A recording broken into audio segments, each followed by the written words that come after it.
So welcome everyone to the EED webinar number 8, Shedding Light on the Shadow, and it's May 26th. So a lot of people have different ideas about what the shadow is and how to work with it. Some people are afraid to work with it. Some people think it's traumatic to work with it. So I have a bit of a different approach. I actually think that working with the shadow is a way of building resilience.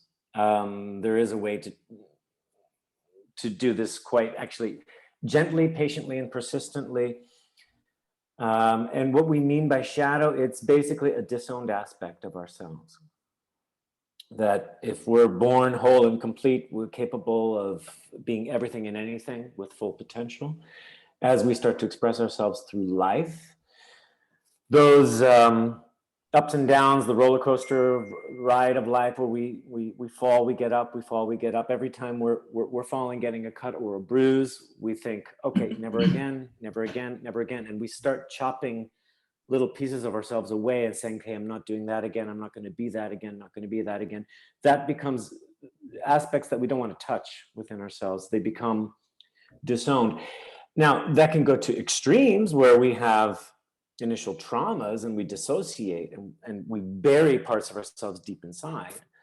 There's also just little innocent cuts and bruises, little experiences of where we fail at something and then we say, no, I'm not going to do that again, or I don't want to be criticized for that again. So there's all kinds of different degrees of what we'll call a shadow. The point is, why is it a shadow? It's still attached to us. It's still following us around. Literally, like when we shine light on ourselves, in the back, there is a shadow, all right? So we can't just cut it off from ourselves or eliminate.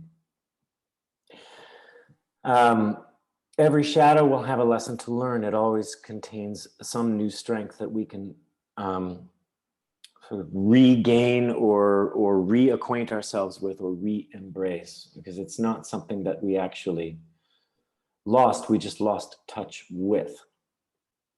So this is where I'm coming from as far as the way I'm treating shadow, and it doesn't have to be a scary thing. It is more just a part of ourselves that we choose not to engage with, and normally what we'll do is we will also choose not to engage with others that are embodying that same quality, which is a big cause for a lot of projection and conflict.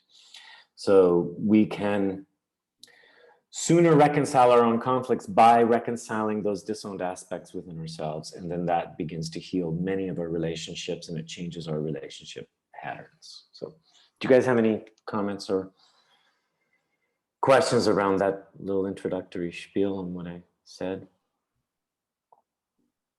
I think we're good. Okay. Makes sense. Yeah. So what I want to do is just an overview of how the shadow is formed, how it can rule us, and how it is actually a key to our liberation and our own autonomy, or our key to becoming whole again.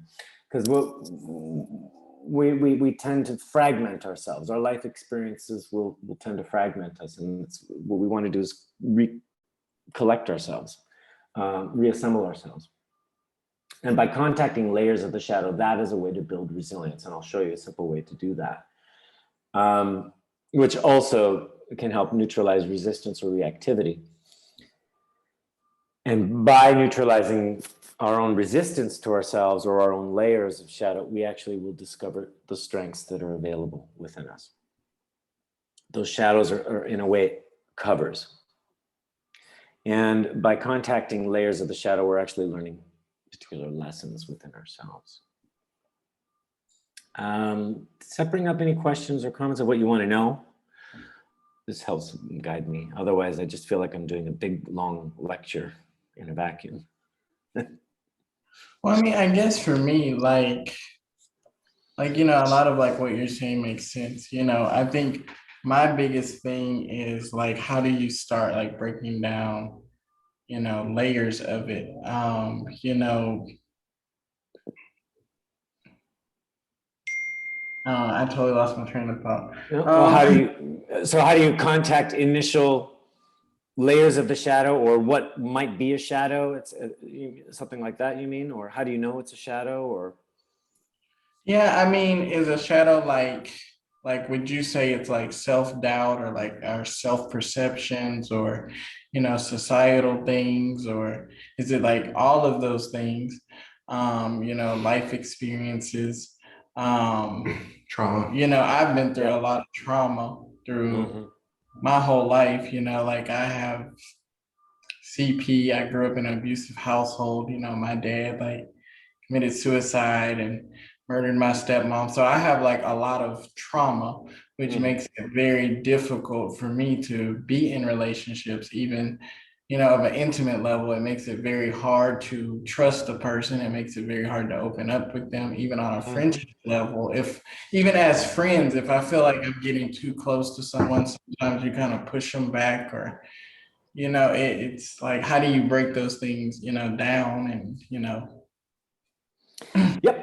Okay, so let me go to the next slide, which gives a simple map as to what's the source of where we're coming from as far as shadow and essence is concerned. And when I say essence, that means our wholeness, our completeness, our all potential, infinite awareness, etc. And then how that starts to fragment. And the fragmentations become those little missing pieces. It's like lost pieces, missing pieces. Those become shadows.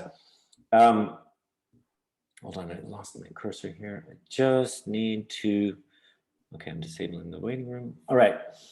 So this will help, I think. Emergent essence dynamics, that's where I'm coming from. This is how I'm interpreting everything. It's through EED. We're just looking at building resilience and autonomy within an individual through the dynamics of how we are in relationship with each other. And everything creates patterns and cycles, okay? This includes how we deal with shadow work. So we're taking a resilient approach to reincorporating shadow work, okay? And I'm gonna define that. So this is a way to do coaching, leadership, mediation, facilitation, etc. I know Jason has attended these before, so you've seen that before. When we're talking about essence, this is our core universal substance within ourselves. It could be universal mind, universal potential, all the all potential or infinite awareness, whatever you want to call it, or just your plain old consciousness, your ability to be aware. But this is a more permanent and timeless aspect of yourself, and it is whole and complete, right? That, yes, that will open up metaphysical territory. But if you just simply think, I'm aware, I can see, I'm thinking, I'm feeling, so I am coming from an essence, all right? And then that essence can split off when it's functioning in this world. And we have two different selves. We have what I call the pathetic self or the resilient self. The difference is that both will be oriented towards action. A pathetic self wants to take action to express itself. It's trying to, and resilient self is trying to also express itself. They're expressing themselves for two different reasons. Pathetic self is feeling cut off from essence. It's feeling disconnected. Resilient self has maintained this connection. So resilient self, when it takes action, it is simply a creative expression of essence, a creative expression of what did I say? Of essence, of our potential, all right? Pathetic self is trying to recapture that essence. It's feeling like it's got a foundation of nothingness, that this gap that it feels. So what it's doing at its foundation, it feels like it is nothing or non-existent, and it is trying to prove that it is here, and it's trying to maintain its existence. So what it's trying to do is survive. It's constantly asking itself, am I okay? Why? Because it feels separated from that infinite essence, let's say. And so it's trying to imitate that. It's trying to recapture that essence. It's constantly seeking and seeking and seeking to rejoin a source, all right? Think of it like an empty vessel that got sort of separate, or a droplet that got separated from the ocean, okay? It doesn't realize it is still water. It's focused on the separation principle, okay? Why do we have pathetic selves? Because we are individuated. We are individuals. That's a very, very, very simple explanation. We were born. So we were separated from the waters. We became droplets, so to speak. Or if we were one infinite mirror, the mirror shattered into small fragments and pieces, and we got focused on the separation. Oh, I have these jagged edges. There's something finite to me. I need to get back to what was infinity. And it's forgetting the substance that it's made of, which is, I am still the substance of a mirror. Is this making sense, or do I sound like I'm babbling? How are you guys doing with this? One thing that's a little confusing is, like, you mean pathetic self, like the word pathetic is very loaded, right? Yes, it is. But you mean pathetic more in this, like the Greek sense of like pathos, like sympathy or exactly something like so, that. yeah, there's several meanings. Right? So to describe the behavior of the pathetic self is, one, it's obsessed with pathology, strategies, okay, but also pathos and drama, and then also self-indulgence, the poor me, the victimization, okay? That's the pathetic part, is it's less concerned with actually being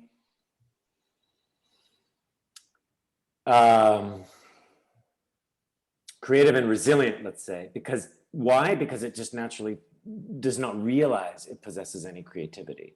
It's so focused on this gap, it's so threatened by this gap, it thinks it possesses nothing, therefore it must substitute that, okay? So that's where it gets indulgent, that's where it gets obsessed, that's where it gets into the drama and the pathology and the strategies of I must fill that gap or get away from the gap. That's what I mean. Does that make sense, Jason? This is why I call it pathetic. It's very on purpose. It's very, so another way, I mean, I could call it the reactive self.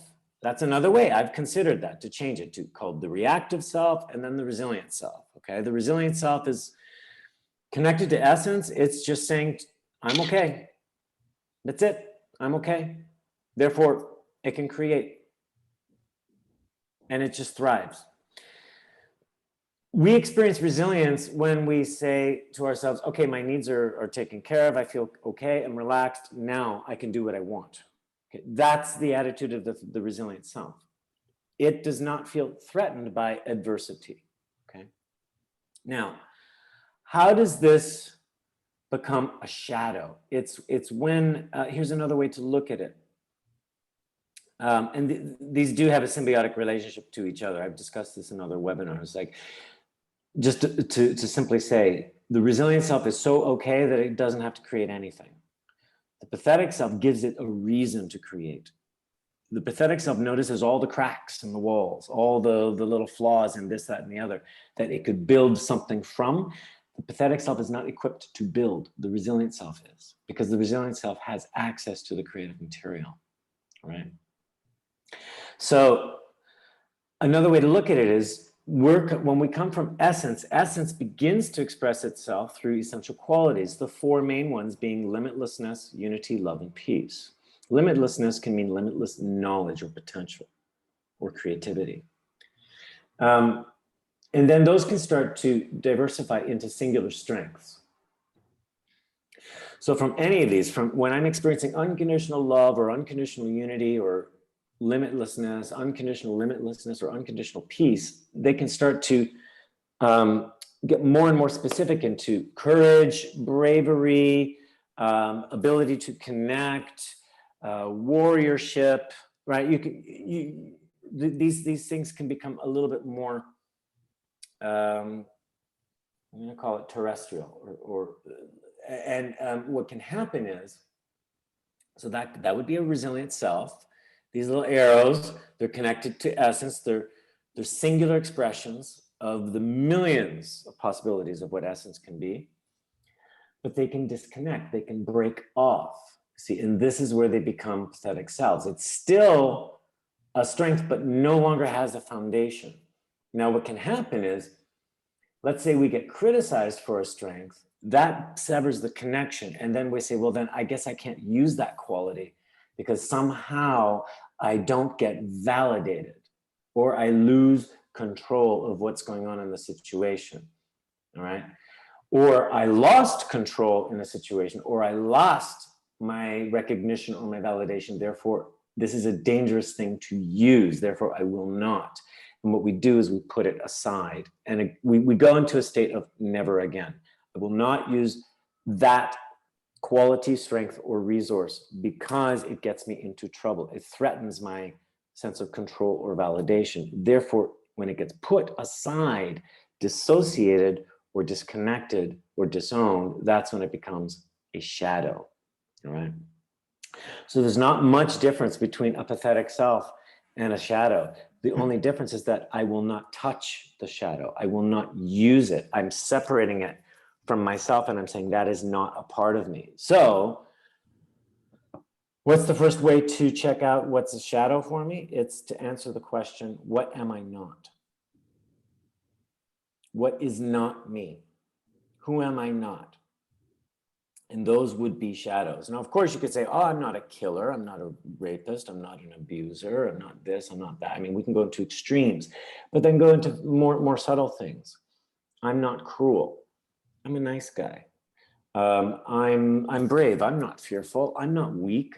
You can name a million things. And then what you're looking for is there an electrical charge, an emotional charge? If you bring it close to you, like you'll feel this resistance or reactivity to say, no, that's not me. You push it away. When it's that charge of resistance, it gives you a good sense, oh, that's a layer of a shadow for me. And what happens is when you meet people that embody that very quality, you're going to want to push them away. Questions, comments there on what I've just said there? How you guys doing with this? Anything to say, or just giving it some space here? Does this make logical sense? Does this not make sense? Does it? Do you relate at all? I just need some response from you guys, because otherwise I feel like I'm in a vacuum. Or has my connection completely severed and you haven't been hearing me in the last several minutes? Don't know. Can you guys hear me? No, we can hear you. Seeing nothing. We can hear you. Yeah. Okay. We're sitting absorbing. Did you have a question, Arius? No. Or comment or anything. Well, what are you absorbing so far? What does this say? Because this might be a little different if you've studied Jung, let's say. Jung talks about the shadow as well. Maybe it's similar, maybe it's a little different. I'm defining it possibly differently. I don't know how people are doing with this. And welcome Aida and Mirela. And if you have anything to say, please unmute and feel free to add your input. Yeah. Okay. I think it's interesting how you can say how a strength, like if you get invalidated from a strength, that that can be a shadow as well. Let's say, out of your own naivety or innocence, you've had a talent or a strength and you've used it, but it inconvenienced somebody else. And they said, you know what, I don't appreciate that. I don't like it, okay? I'll give you an example. When I was in kindergarten, I was very expressive. I was very, very vocal, very playful. And I got on my report card, Troy is very boisterous. This needs to be fixed. Boisterous meaning kind of loud and expressive. So then I got that and I got in trouble. Oh, you shouldn't be so self-expressed. So then I started to withdraw because I thought, well, in order to belong or to fit in, I shouldn't be so self-expressed. Now, so that became for me for a while a shadow until I could reconnect with it and find, well, what is the purity and the strength of it? Now I can consciously choose when to use it, when not to use it. I also can build resilience and autonomy within myself to not be so dependent on someone else's validation. Do you understand? So when I could get over the need to be validated by someone else, I was able to use that strength again, because at first I was just naively expressing. Now, maybe I had no sense of consequence. Maybe I was too expressive. It was too difficult for the teacher to manage, or maybe I was disruptive, right? Who knows? But I was called boisterous, and that was deemed a bad thing. And therefore, that was what could have been a strength suddenly became a weakness, right? Is this making sense? All right. And we all have that in our lifetime. So it's like we have, let's call it a portfolio of knives. Every strength is like a knife. It can carve beautiful things, or it can be hurtful, or it can be a weapon. It depends on the balance of how we're using it. And it depends on our relationship with it and our relationship with the world and how we use it. Now, if we're keeping a clean connection to essence, we always will be ethical, because essence is literally one substance, unity. We're coming from a sense of essential and unconditional unity, love, limitlessness, and peace. So therefore, why would I want to destroy, harm, or steal from someone else? Why would I use a strength to take? Do you understand? So there is a natural ethics that go along with being at essence. Therefore, the idea then is to reconnect what was previously disconnected or dissociated and realign it back with essence. So there is a way to do that. And what is to create relationship with that gap, or that emptiness, that initial disconnect from essence. So in one of our modules, module 2, we take you through a process where you can contact any pathetic self. That could be a shadow or just a pathetic self, anything that is a disconnected resource.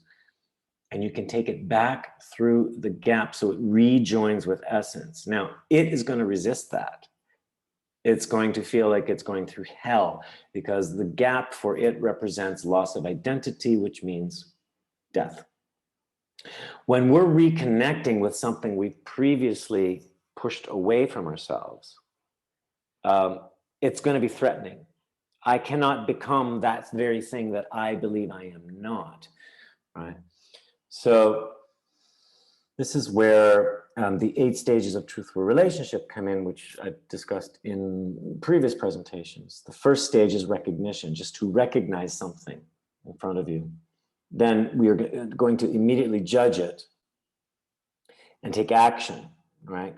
To protect ourselves, to control the situation, or to keep ourselves, safe. So we're going to want to change or affect what that thing is over there without actually getting to know it. That's when we're acting from judgment. If we suspend judgment and look at what's in front of us and say, all right, it is what it is, and come from simple acceptance, then we can begin to become fascinated. And through fascination, we can cultivate some appreciation of what that is. That's starting to create a relationship. Then we can begin to enjoy what is over there. So that's the first 5 phases: recognize, accept, fascination, appreciation, and enjoyment. From the place of enjoyment, when we can actually enjoy something that maybe we previously pushed away. Okay, what that does is it takes some resilience to be able to do that. And it feels like a risk, because we're opening ourselves to be affected or influenced by it. Once we can begin to find a little bit of enjoyment, we then can choose to engage with it and really choose to be in relationship with it, begin to participate, and then co-create with it. And that's where we're truly then beginning to embrace what was previously a shadow. When we're coming into honest relationship with something, that means we're allowing it to affect us just as much as we affect it. So for example, I cannot be cruel. Cruelty, I will have nothing to do with cruelty. But if I start to engage with, perhaps there's a person that represents cruelty to me, and I start to work through those 8 stages, I recognize, I can begin to accept, okay, so that person is cruel, or that quality is cruel. Then I begin to become fascinated. Well, what is it that enables them to be cruel? I can't do it. How can they?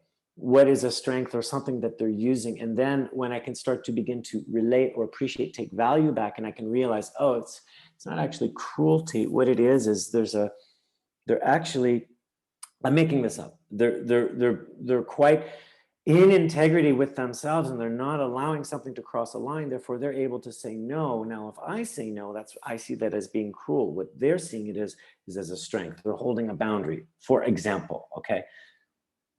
So maybe it's not actually cruelty that I'm really upset with. It is the rejection. I'm unable to reject somebody or something. So you'll move through different layers but you must work with a level of acceptance, fascination, so you can begin to cultivate some appreciation for the very thing you're trying to understand or create connection with. How are you guys doing with that? I know that's a very rambly, quick explanation or description, because that's one way to begin to contact the shadow, all right? Taking something that you normally push away and accept it for what it is. It doesn't mean you have to like it, but then to become more fascinated. Well, what is it? What's going on there? If I could put myself in their shoes, where are they coming from? And you're coming from an assumption of strength, resilience, or essence. What will keep the distance and the resistance is when we assume that thing is 100% evil, therefore I will not touch it. That it will guarantee distance. If we come from a simple thought of, well, if everything is an expression of essence, then how is this thing I'm having a hard time with an expression of essence that already gets you closer to a little bit of acceptance and fascination? So that's another way to start making contact with shadow. I saw you nodding there. I'm forgetting your name. You were with Jason. I just wanted to. What was happening for you when you started to nod, smile? just have to unmute. I just wanted to know what was going on. Well, I mean, it all makes sense. I mean, I went to school for communications and so I've been a teacher for a while, but a lot of stuff like what you're saying is like it makes a lot of sense, but sometimes it's kind of tough to embrace those things that we don't want to face, and sometimes it's difficult to realize that you are sometimes the problem in some situations, and that can be very challenging because you have a lot of deep down roots that you don't even realize trigger certain things, like Jason always laughs at me because I'm afraid of grasshoppers. And the reason I'm afraid of grasshoppers is because when I was 2, my dad put one on my nose. So when I looked at it as a 2-year-old, it freaked me out because its little wings are. So even though I'm like 30, I'm still like freaked out by grasshoppers. He thinks it's hilarious because they're harmless. But to me, it's very traumatic just because, that was my first encounter with one. So, it's like so many little things have such a huge impact and you don't even realize it. Well, yeah. So a grasshopper, just to look at it, okay. However it started, okay, grasshopper on my nose, I'm 2 years old. But what that did is it aggravated the gap. It creates a fear, right? And so now you have an association, right? So it's actually not really the grasshopper, it's what it was representing, which is really the gap. All of our shadows are basically gatekeepers to that gap, to that sense of nothingness, emptiness, annihilation, right? So now, to back up a bit, I'm not asking everyone to start dealing with their worst shadows, right? To use these 8 stages of recognition, accept, fascination, appreciation, enjoyment, right, etc. Don't do it with the hardest things. Start with easy things, right? So, but eventually you can do some armchair work where you can look at a picture of a grasshopper, for example, right? And you can start to say, okay, so there it is. That's what a grasshopper is. It is what it is.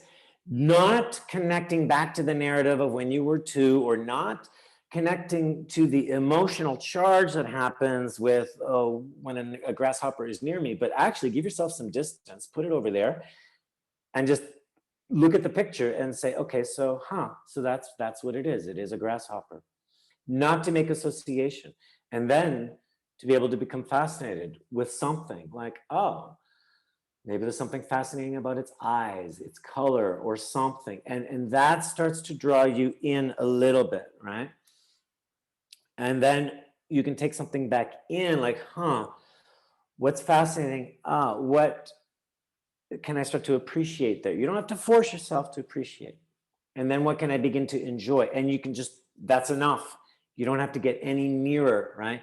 And just a little bit of work like that, gently massaging that connection actually gets you to start warming up, right? And you never, ever, ever force yourself to rush through these stages, okay? And for example, I'm not finding fascination here, or I'm not finding appreciation, or I'm not enjoying this. That's fine, back it up, because what's happening is, you're not accepting something. So go back and say, okay, so what do I recognize here? What is this? What am I judging? Oh, I'm judging this, that, and the other. Come back to simple acceptance. It is what it is, right? And just always come back to simple acceptance. A little bit more, a little bit more. With a little bit of acceptance, you can get a tiny bit of fascination. With a little bit of fascination, you build a lot more acceptance. So they work retroactively on each other. Acceptance opens the door to fascination. A little bit of fascination brings more acceptance, which then opens the door to more fascination. Then you can move into some appreciation. So it's massaging yourself back and forth through these 8 stages. I don't have the slides with me. I should have had them, but on what these 8 stages are. But what that does is it helps massage the connection, and then you can start realigning with it so that it's less threatening, and with every layer you become more resilient. I'll show you another way through this.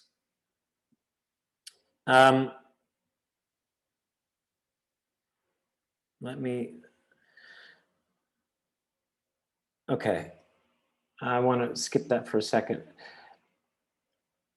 When we're dealing with shadow, like just this, a little bit of acceptance, a little bit of fascination, it's going to cause some tension, because normally we want to push it away. Okay. What I also wanted to say was the very first thing to accept is your own judgment of it.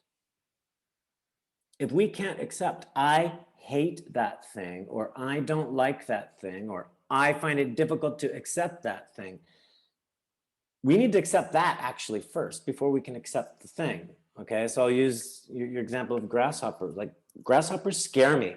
Oh, but I shouldn't be so scared because so-and-so, thinks it's kind of funny, but I do feel scared, right? So when you can accept, I fear this, it is what it is, I fear that already calms you down a little bit, because you're not fighting yourself, right? When you say, I fear this, and I look at it anyway, and I hate it. It's ugly. Oh, but I shouldn't think it's ugly. It's just an innocent little grasshopper. Stop judging yourself. Accept all the judgments, and then go back and look at it again, right? What's happening is you're creating a little tension and charging it up, but as soon as you come to a little bit of acceptance, there is a discharge. When you let the judgment go, let the judgment be what it is, and let the thing be what it is, there's a release of energy, and you can relax. And it's in that relaxation that you'll build a little bit more resilience.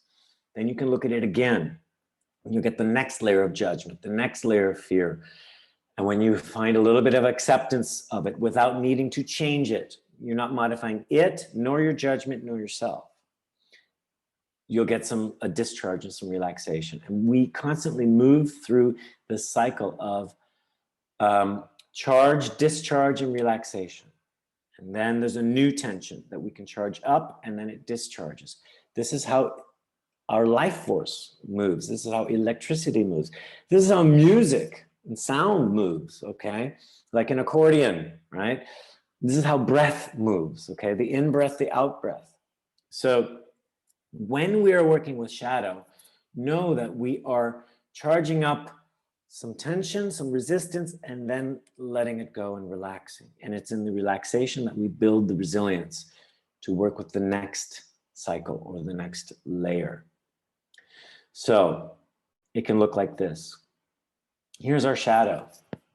okay? And it's built up with lots of walls and layers of resistance, all right? Now, we never want to get to the core of the shadow immediately. What we want to do is work from the outside in. There's a reason why we've built up all these walls and layers like an onion, all right? And this fits well with trauma therapy. In trauma, you don't want to get to the core experience of the trauma. You want to work with the outside layers in. So again, a little bit of acceptance, a little bit of fascination with what shows up. And it's not putting pressure to go deep, fast, and far. Okay? So I like this idea of the grasshopper, okay? So I think of a grasshopper, what's the first reaction I get? It's like, I just want to push it away. Great, that's my first layer of resistance. So just get to know what's it like to just push. And it's just a little acceptance of that experience. I'm just pushing, I push. I want to connect with that initial resistance. Once I connect it, get used to it, it can start to disappear. Then I can discover, well, okay, now what's here? If I'm peeling away the need to push, and then I kind of let that dissolve or disappear. Now what's the next thing? Ooh, I feel like I want to wrinkle my face and withdraw. Okay, that's the next layer. So then I can connect with that. I want that energy to withdraw. Oh, right. And with each layer, you want to get to know what the energy is, what the movement is, what the sensation is. You do not want to know what the story around it is. It's just, what's the pure energy here? Get to know it, get to know it, get to know it. And then it'll siphon itself out. It'll start to discharge and relax. You can let it go. And sometimes you got to ventilate. Maybe a well of sadness comes up or a well of anger comes up. Well, then just ventilate that. Let the anger through, let the sadness through. Not to judge it, just allow it to release. Don't indulge in it. What I mean by don't indulge is don't ask yourself, why is it here? I need to process it. Don't analyze it. Don't equate it with a story. Just get the pure sadness, pure energy, pure happiness, pure joy, pure anger. Let it go out in pure ways. It actually can process itself out very fast. It's a discharge. And so eventually we can work through all these layers of resistance, layer by layer by layer. And I do teach this very specifically in our module 2 and module 3, how to work through these layers. But this is armchair work you can do with yourself. Eventually you'll hit the core, and then suddenly there's like no charge anymore. It's like, yeah, I can see that grasshopper on my nose. Okay, yeah, it's fine. And I'm feeling pretty okay. Like there's nothing to do, nowhere to go, nothing to be. I'm at like a state of essence where it's not being apathetic where it doesn't affect me. It's just, I'm fine with it. I'm absolutely okay. There's a general feeling of calm, peace. It's from there that I've actually discharged everything. And now I can rebuild my relationship with something. So in fact, I can be at one with the grasshopper. I can be the grasshopper just as much as the grasshopper can be me, right? So I can be with the cruelty. I'm understanding the essence behind the cruelty. Cruelty is an expression of something more essential. Right? That's where I'll end up. And that's when I can then reclaim an aspect of myself I was previously pushing away. And I can take that essence and I can circulate that through my system, that essential quality of love, unity, or just plain peace, calm. And that is a way to ground myself and anchor myself in this sense of being permanent and timeless. I've done other webinars. Actually, Core Vitality and Resilient Wellbeing is one of the best webinars to watch. That's on the YouTube channel. It's webinar 9 from 2020. And this is the basic thing we do in EED, is this is what restores autonomy and resilience within a person, is where they can rebalance their own resilient energy, their connection to source and essence. When that is circulating naturally within you, there is a natural resilience where then you are coming into simple acceptance of something. Now that doesn't mean you're becoming a doormat and rolling over. No, you can set boundaries, but you're not threatened with the same automatic reactive charge where you're going to automatically disown or push something away. You actually can let it in and out. You can choose to be in relationship with it. You can choose to engage. And this is what enables you to become creative and responsive, as opposed to reactive, meaning reactive according to past triggered programming. All right, I'm resuming recording here. There was a technical problem. I got thrown out of the Zoom room at some point. I lost connection, so I'm actually not sure where the recording got interrupted. So, but what I wanted to do was just review basically why would we want to work with the shadow. If we're unwilling to touch various aspects of ourselves, we're going to project that out into life and say, I will not touch that. So if there's something red within me, if I cannot be with red, I cannot be with red around me. Therefore, anything red, I'm going to cut that out, and I'm limiting my range. So it's limiting my choices, it's limiting my freedoms. If I'm able to create a healthy relationship with red, then red is no longer a threat. I can work with it. So really what's happening with shadow work is, for whatever the cause was that made me want to disown or push something away, I'm now in an ingrained judgment of it. And so what I have to do is unravel the judgment and rediscover the essence behind whatever I'm judging. So as we showed before, the ego is always fighting for control and validation because it's run from that emptiness or that gap. And it does not want to dissolve into emptiness. So anything that's a shadow represents that gap or that emptiness. And so any quality that's going to represent that emptiness or that gap, we're going to disown that quality within ourselves. Why? Because we don't want to fall into that emptiness. So, but those qualities we disown are actually hidden strengths. There's hidden strengths within there, and it's a hidden lesson. In order to recontact that strength, there's something we must overcome or confront within ourselves in order to be able to recontact that strength. So every shadow does contain a lesson and a strength that we can learn and then reclaim. And so when we learn the lesson that is involved in the shadow, and we reclaim the strength, we are reclaiming our autonomy, and we are expanding our own identity, because we are incorporating more expression of our essence. So what is a shadow? It is a disowned aspect or quality within ourselves. And it usually we'll find it quickly by the things that we claim we are not, all right? When we come in contact with any of those qualities or aspects, there's always going to be a charge, or an electrical charge, emotional charge, or judgment. And as I said before, a gradual peeling of each layer of resistance will start to unmask the shadow. The judgments start to fall away. The charge starts to release. We build resilience as we build relationship with what we're calling that shadow. And we begin to discover the essence behind the shadow, meaning when all judgments are peeled away, we discover there really is nothing there. We're back into a pure quality, all right? That is a process. So every layer that we peel is actually building resilience.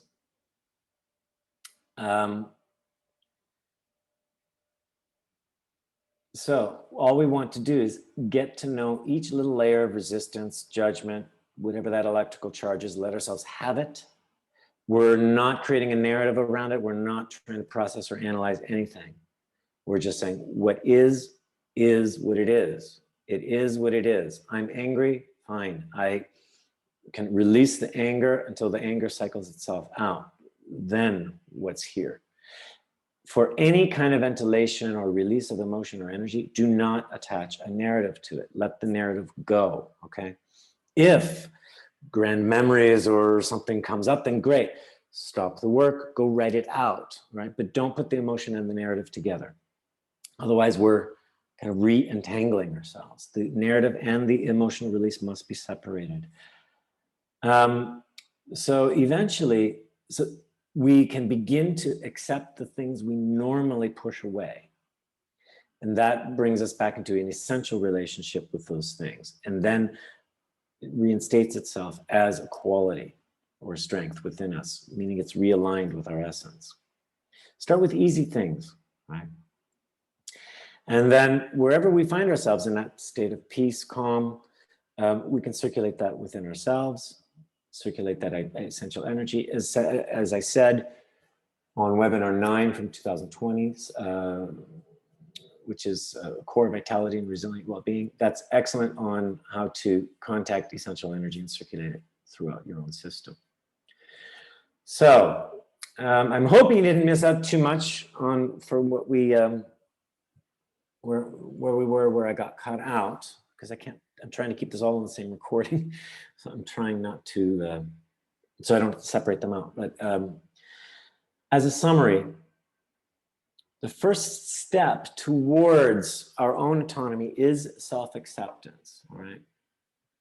So as soon as we have a recognition of various shadows within ourselves, that already sets us on a path to reclaim our wholeness, which means we don't have to rush in and reclaim everything. We don't have to rush in and heal the worst, most fearful parts of ourselves. Start with the really easy things, all right?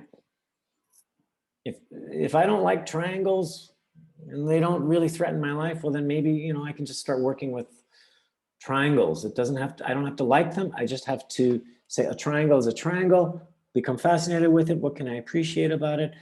What can I start enjoying when I'm in relationship with a triangle? And that's a metaphor, all right? Whatever, fill in the blank, X, Y, Z for triangle, all right? Simple fascination is what opens us up to listening to the lesson each shadow represents. So when we start to look at what is a shadow, it's going to look like it's an enemy, something that we are not, the polar opposite to what I am or who I think I am. If I start to recognize, there it is, recognize my judgment, like I don't like that, don't want it, don't want to be a part of it. And then to say, so then what is it? And start to become fascinated where I'm willing to make contact with it. That simple fascination takes down the perception that this is an enemy, and it starts to shift my perception in this is possibly a teacher. This obstacle, this thing that seems to be threatening me actually is opening the way for me to learn something. What is it presenting to me that I can become aware of? As soon as I become aware of this lesson or challenge to learn or overcome or master, then a new strength will open within myself. It actually takes the new strength to learn the lesson. So they both go hand in hand. And that is the reward of mastering the lesson, is a new strength that I'm mastering as well. So to work with shadow, I need to let go of my identity, my history, of my value system, of who I think I am, who I thought I was. That's the challenge of working with shadow, is to let go of who I think I am. Because what I'm actually doing is when I can let go of who I think I am, I'm incorporating new aspects of who I can be. And I can embrace a larger aspect of who I am. Now, let's say a part of my shadow is, I'm not a killer. I don't kill. Well, what is the essence behind that? That's what you'll discover. And at the same time, you're actually going to open up more empathy. Now, to be able to relate to a killer, get into the killer mind, but that doesn't mean you're going to kill. This is the point. We can embrace all aspects of what is contained within humanity, all aspects of what essence can express, but we are making the choice of what we choose to act upon or express. And that's the big distinction to make. I can work within my own killer shadow, but that doesn't mean I have to now go out and kill. It just means I have that ability. It doesn't mean I have to use it. Just because I have a sword does not mean I have to pull it out and use it. But I am not afraid of the sword. I can wield it. All right. That is mastery over one's self. And by the way, the next webinar is going to be mastery over our lower passions, drives, and compulsions. So this goes hand in hand. When we're doing shadow work, it will feel like we're moving through a death's door, like we're moving into annihilation or a loss of identity, because we really literally are crumbling our perception of ourselves in order to understand a new lesson and learn a new strength. So it is a bit like the phoenix crumbling and rising from the ashes. If we let our shadows take control of us, then we are limiting our range and freedom, meaning I can't go here, here, here, or here because I can't be with this, this, this, and this. So we end up living each moment from fear and reactivity. If we want to take the reins and master ourselves, master our fear, and live from resilience and autonomy and true freedom of choice, then we must reclaim all our disowned aspects, and that's a lifelong endeavor. So in order to reclaim our autonomy, we have to confront our own shadows. And it's to do it from a place of essence and resilience. Do not do your shadow work from a place of fear, because you're just adding fear to the fire and fire to the fear, all right? So contact your resilience first, then start doing some work with the shadow. So like I said, shadow work is not productive if we approach it from a fearful, reactive, or non-resilient place. We're actually going to make the shadow worse, right? Build resilience within yourself first, and then gently begin the work of recognizing and accepting and learning from the shadows. And don't force the process, don't rush the process, be gentle. So just patience and persistence. And remember that every shadow that we do embrace, or even every layer that we dissolve or embrace or reincorporate into ourselves, that builds resilience to embrace the next layer or the next shadow. So again, be very simple, be patient, and be persistent. But most of all, enjoy the process. And if it's not enjoyable, stop the work and take the pressure off. So remember, recognize, you will go into judgment and then move from judgment into acceptance. It is what it is. I judge what I judge. Then move into fascination. So what is this? If this is what it is, what is it? As opposed to trying to act on it and say, well, if that's what it is, I want to change it. No, that's creating from judgment. So recognition to judgment to acceptance. So moving from judgment back to acceptance, then to fascination, to appreciation, enjoyment. When I'm accepting, I'm able to throw my fascination over there, and then I can bring in something of value and appreciate it. Then I can begin to enjoy a relationship. Then I can engage. Then I can participate. And now I can co-create. This is what's going to build layer by layer more resilience, so I can come more and more in truthful relationship with the very thing I used to push away. I can begin to start appreciating its essence. We're going to have some summer dates being announced shortly for the EED training series. Module 1 takes us through all of this: how to build resilience, how to go through the 8 stages of relationship, how to take that into relationship with yourself, with others. And then in module 2, we actually do this peeling process and layered work of working with pathetic selves and rejoining them with essence. And we also work with, which is going to be the theme of the next webinar, taming the inner animal, bridging our animal nature with our higher divine nature, right? And how to reconcile the two, because we do have this inner polarity of our higher aspirations and our lower compulsions. So if you have any questions, contact me at info@essence-dynamics.com, or Troy at essence-dynamics.com. Both arrive at the same place. Check out the website, essence-dynamics.com. And our YouTube channel will have past webinar recordings. So look for us at Emergent Essence Dynamics or at EE Dynamics. Just put that into the YouTube search and we'll come up as Emergent Essence Dynamics. Thank you very much. So until next time, keep radiant, keep resilient, keep creative, and most of all, enjoy.